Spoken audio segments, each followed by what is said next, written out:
batang niligtas ng asawa ko. Ito si Hero. Hindi, kumalma lang ako, sir. Hindi pa ako pwede ma-discharge. Sige na ako. Kailangan ko ng asawa ko! Kailangan niyo pa magpahinga, sir. Sana hindi niyo na ako binuhay. Sana sinama niyo na ako.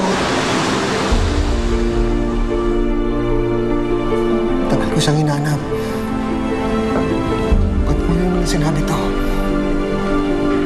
Ba't hindi ka gumawa ng paraan dati para hanapin ako? Ngayon tanggap ko na wala na siya. Ngayon mo sasabihin sa akin lahat ito? Coach, nag-aaway po ba kayo ni Mama? Hindi anak. Nag-uusap lang kami ni Coach. Umakyat ka na sa kwarto mo. Ma, pero... Umakyat ka na. Nag-uusap lang kami, anak. Sige na. Sige po.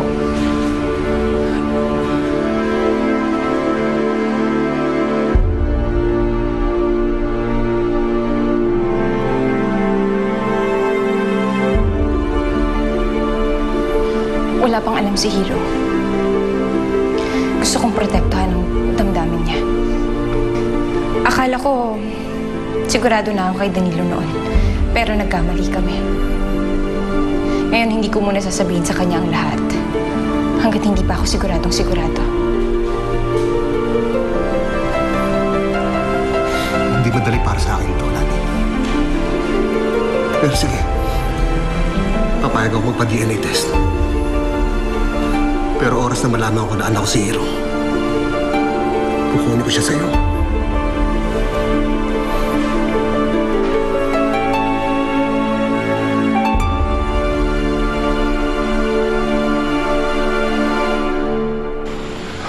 Wala. Gabing-gabi na. Anong ginagawa niyo dito? Nagkausap na ba kayo ni Lani? Nagkaintindihan ba kayo tungkol kay Hero?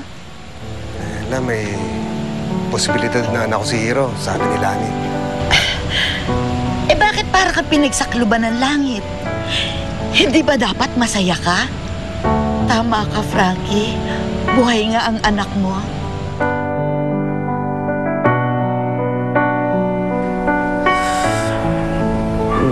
Ma?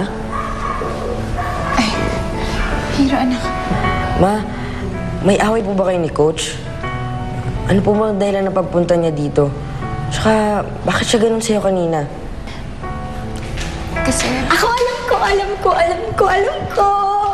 Pero, hindi ko sasabihin sa'yo. Ma, Nasampung taon din kami hindi nagsama. Dahil hindi ginawa ni Lani ang tama. Frankie,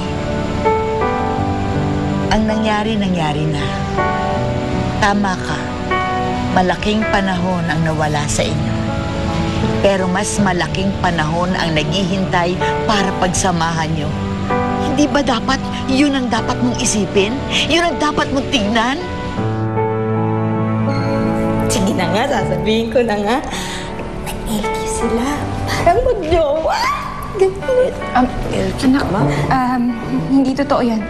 Wala kaming relasyon ni Frankie. sabi ni... Anyway, anak, masyado ka pang bata para malaman ng lahat. Di bale, malalaman mo rin ang lahat sa tamang oras. Sinong mag-aakala na si Hero na isang football star ay siya palang anak mo? At sinong mag-aakala na pagkatapos mong mag-retire ay magkukrus ang inyong landas?